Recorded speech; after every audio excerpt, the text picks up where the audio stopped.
Dr. Rizal, oras na po.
Sa panahon ngayon, samot-saring mga kalye, landmarks at pasyalan ang ipinangalan kay Rizal, o kung di man ay mga lugar kung saan maaalala ang kanyang buhay at ang ating kasaysayan. Isa na dito ang Bagong Bayan. Sino nga ba ang hindi nakakaalam o nakarinig na sa Luneta, kung saan binaril at winakasal ang kanyang buhay? Ipinangalan din sa kanya ang isang probinsya dito sa Luzon, ang Rizal Province, isang universidad sa Mandaluyong, ang Jose Rizal University, at marami pang iba. Maging sa ating lungsod Marikina ay makikita ang impluwensya at alaala ni Rizal. Maaaring madalas natin itong makikita o nadadaanan. Pero alam pa ba natin ang kasaysayan at mga kwento sa mga lugar na ito? Nariyan ang monumento ni Rizal sa Barangay Jesus de la Peña sa Leo de Gario Victorino Elementary School na itinayo noong 1968, kung saan ang Marikina ay sakop pa ng probinsya ng Rizal. Ang isa sa pinakamahalagang kalsada at mayor na daanan sa Marikina ay ipinangalan din kay Dr. Jose Rizal. Ito ang J.P. Rizal National Road na tumatagos sa mga barangay ng Kalumpang, San Roque, Santa Elena, Santo Niño, Malanday, Concepcion, Tumana at Nangka na halos sumasaklaw sa kalahati ng mga barangay sa buong Marikina. Makikita rin sa kahabaan ng Jose Protasio Rizal National Road ang iba't ibang mga lugar na kung saan ay may mga signifikanteng kinalaman sa lungsod Marikina. Makikita ang makasaysayang bahay ni Aurelio Guevara o mas kilala bilang Kapitan Moy. Dito ginawa ang kauna-unahang sapatos na gawang Marikina na sa kinalaunan ay naging trademark ng ating lungsod at minsan pa nga na tinawag ang Marikina bilang Shoe Capital of the Philippines, na naging home of the largest pair of shoes in the world. Sa tapat naman nito ay makikita ang isa sa pinakamatandang simbahan sa buong Marikina, ang Our Lady of the Abandoned o OLA. Sa tapat din nito ang Auto Shoes at ang Shoe Museum ng Marikina.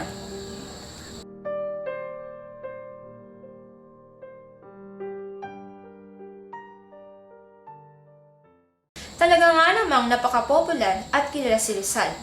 Minsan din siyang tinawag na ating pambansang bayani. Ngunit sino nga ba talaga si Rizal? Bilang kabataan, estudyante, at ano ang nagtulak sa kanya para maging kritiko ng pamahalaang Espanyol, magsulat ng mga babasahin na pumukaw sa ating mga kababayan na humantong sa tuluyang pagpapaalis sa mga Kastila noong Rebolusyong 1896 nila Bonifacio, at paano nga ba siya naging bahagi ng ating kasaysayan?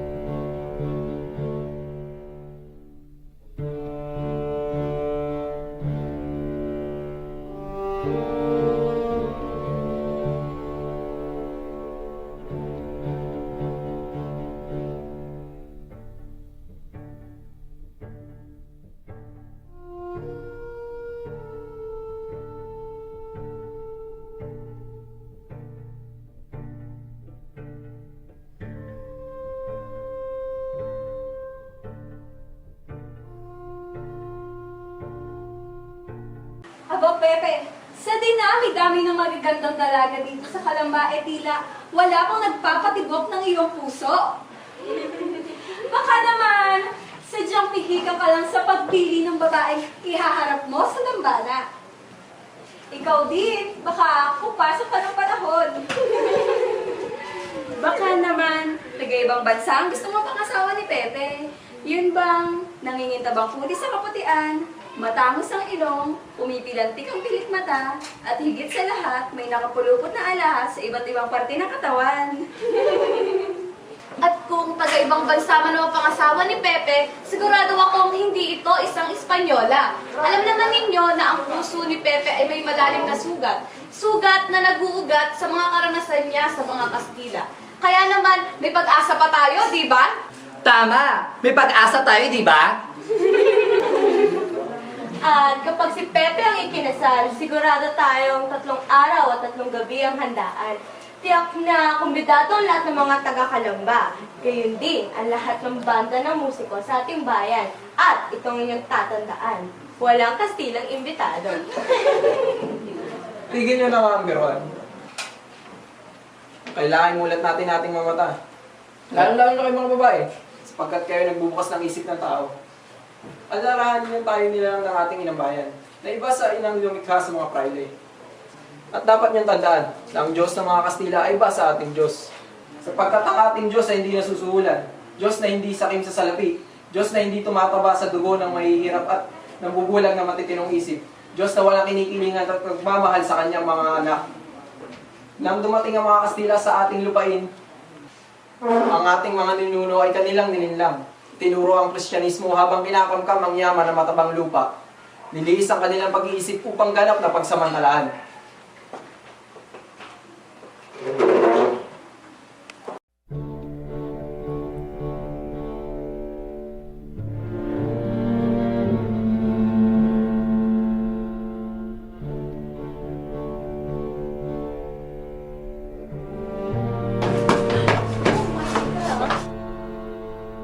Pepe, may kumakatok. May mga tao. Sandali, titignan ko.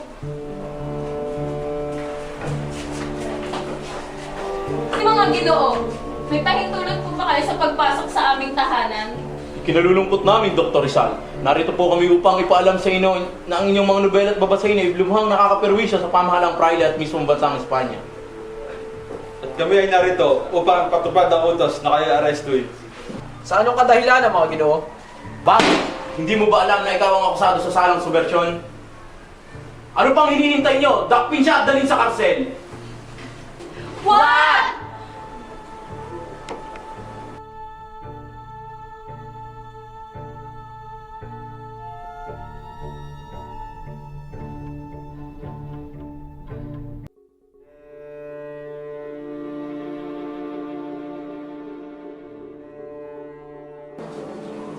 Magandang gabi mga kasama.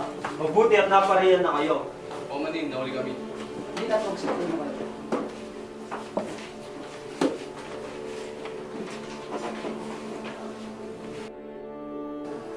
Mga Ginoo, paparoon po muna kami sa kusina. Maraming salamat mga binibini.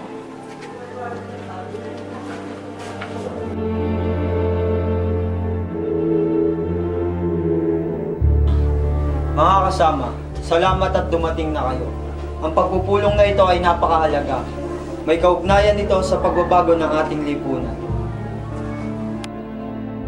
Upang maging malinaw ang lahat, sisimulan na natin ang pagpupulong. Ngayon, kailangan natin magpursige. Ang mga nakapi ganap ng humihiling ng pagbabago at yan ang magiging paksa natin ngayon. Bingi ang bansang Espanya sa panawagan nating mapayapang paraan ng pagbabago. Sa halip na pagbigyan ng kahilingan ni Pepe ay pandarahas ang tugon nila nito. Kung nga nila sa mapayapang paraan ng pagbabago, pag-iimagsik ang sagot natin! Tama! Kailangan natin magmulat, mag-organisa, at pakilusin ang malawak na masa ng sambayanan. Dapat nating ipaalam sa mamamayan na ang kalayaan ay hindi nahihingi. Ito ay pinaglalaban. Sukdulang dumanak ang dugo.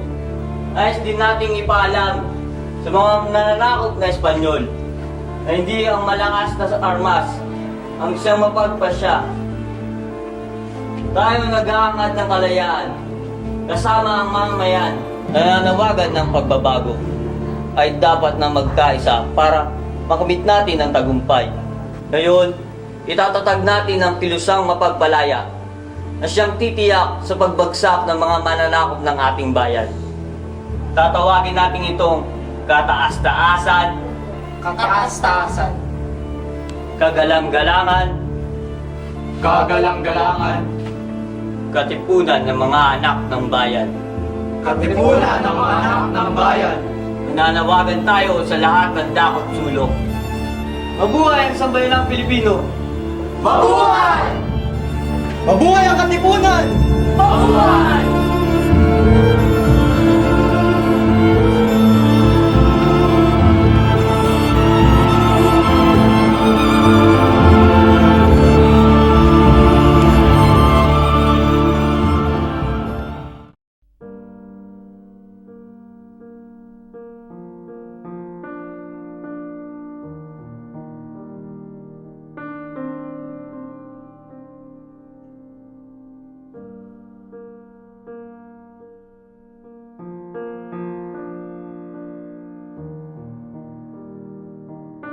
Dr. Rizal, oras na po.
A formar!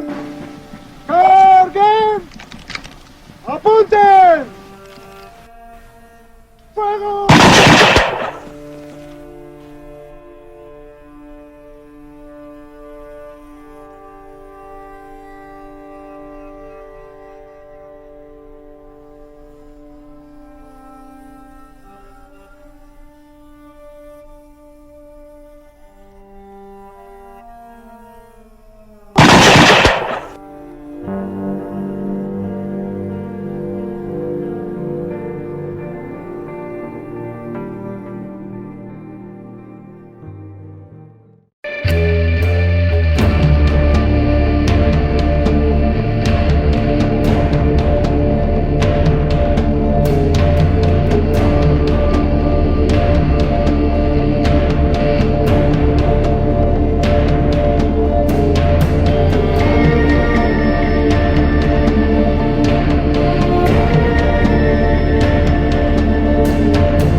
Jeff, ano magkakain Ang gayam ka.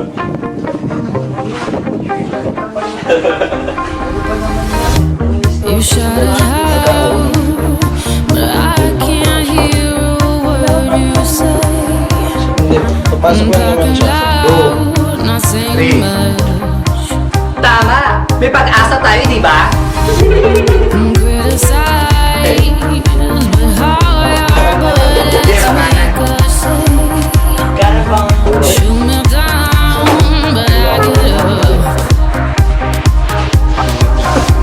Ang kailangan natin maggulat. Bulletproof, nothing to lose. Ang kailangan natin maggulat. Rip the shit, you take it Wala ko.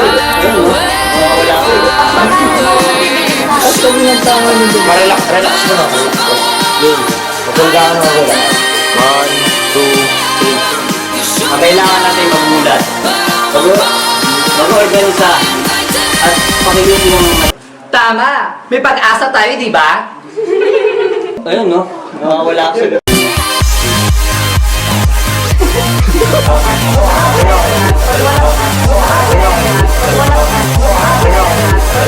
Tama! 1, 2, 3.